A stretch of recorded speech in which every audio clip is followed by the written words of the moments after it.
Ffug gyfweliad. Paratoi ar gyfer ffug gyfweliad. Mae dy ysgol am i ti baratoi ar gyfer ffug gyfweliad.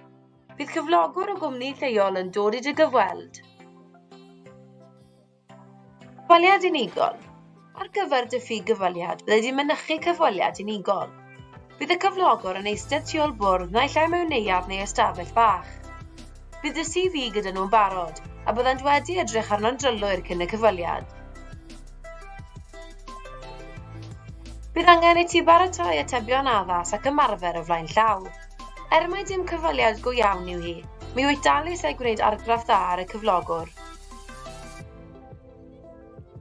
Sut i baratoi? Darllen dy CV. Bydd angen i ti ail ddarllen beth yn union nes ti'n nodi, gan fyddi di'n debygol o gael dy gwestiynu ar hyn. Tip. Bydd yn debygol mae un o'r cwestiynau cyntaf fydd am dy broffil personol.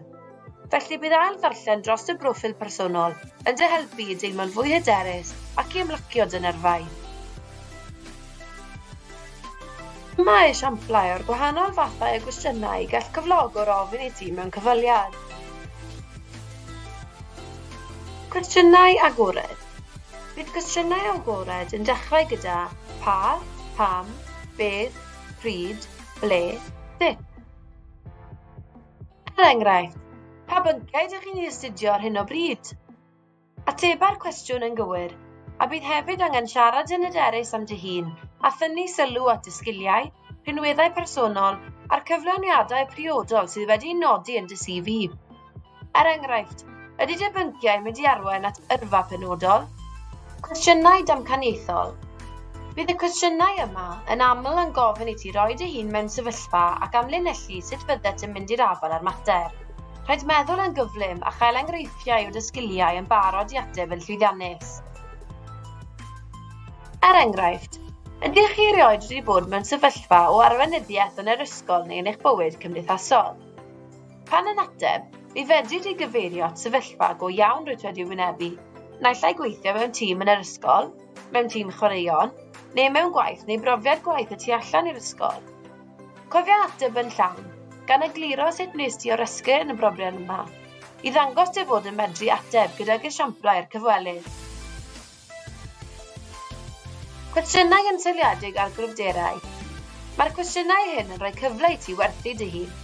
Bydd angen i ti feddwl yn ofalus a llunio'r rhestr o dy grwbderau ymlaen llaw, ac yna dewis y rai mwyaf addas ar gyfer y cyfle a siarad yn hyderus amdanyn. Er enghraifft, beth yw dy gryfderau? Un o fy ngryfderau allweddol yw'r gallu i amldasgio a gweithio dan bwysau i amserlennu caib. Er enghraifft, rwyf ar hyn o bryd yn gweithio tuag at o lefelau A ac hefyd yn gweithio rhan amser mewn siop leol.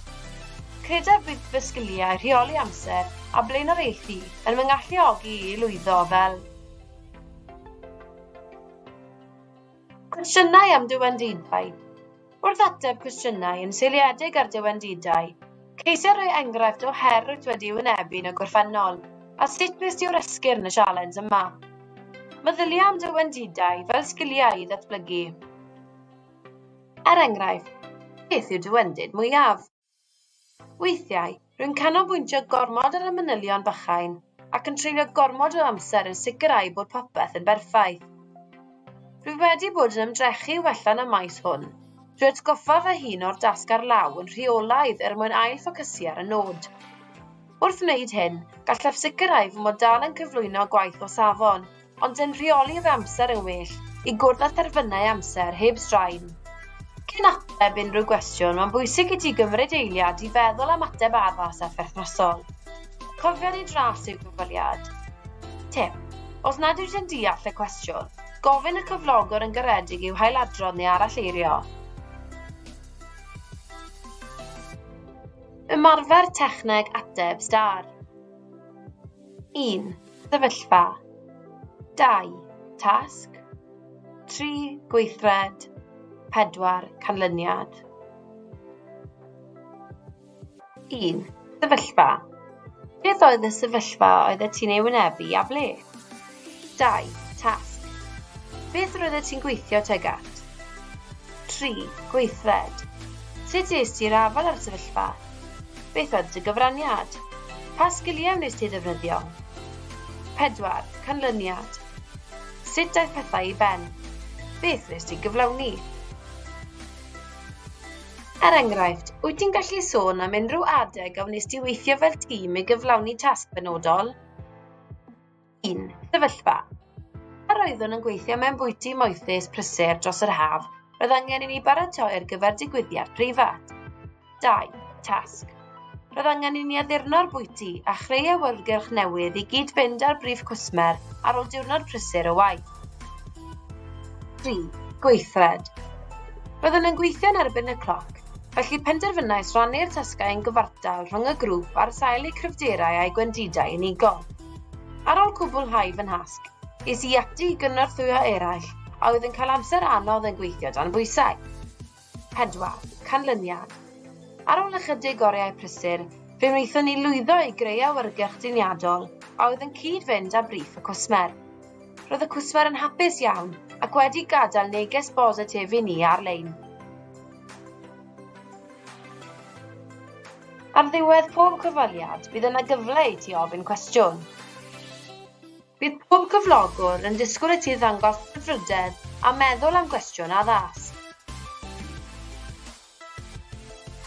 Paid â gofyn am cyflog, gwyliau, egwyl cynno, buddion ychwanegol. Yn hytrach, fyna gwestiwn sy'n dangos gwir ddiddordeb yn y maes. Beth yw'r cyfleoedd hyfforddiant a datblygu? Sut fyddech yn disgrifio diwylliant y cwmni? Beth yw'r camau nesaf yn y broses? I gloi, sicrhad y fod yn diolch i'r cyflogwr am y cyfle a'i amser. Mi fyddi ti hefyd yn derbyn ffurflen adborth wrth y cyflogwr am y ffug gyfweliad yma. Bydd hyn yn gyfle ti weld beth aeth yn dda a'r pethau medru di wella arnynt ar gyfer cyfweliad go iawn yn y dyfodol. Pob lwc. Os hoffet unrhyw gymorth pellach gydag unrhyw elfen o'r byd gwaith, mae croeso i ti gysylltu â ni. post@profi.cymru. Diolch am wylio.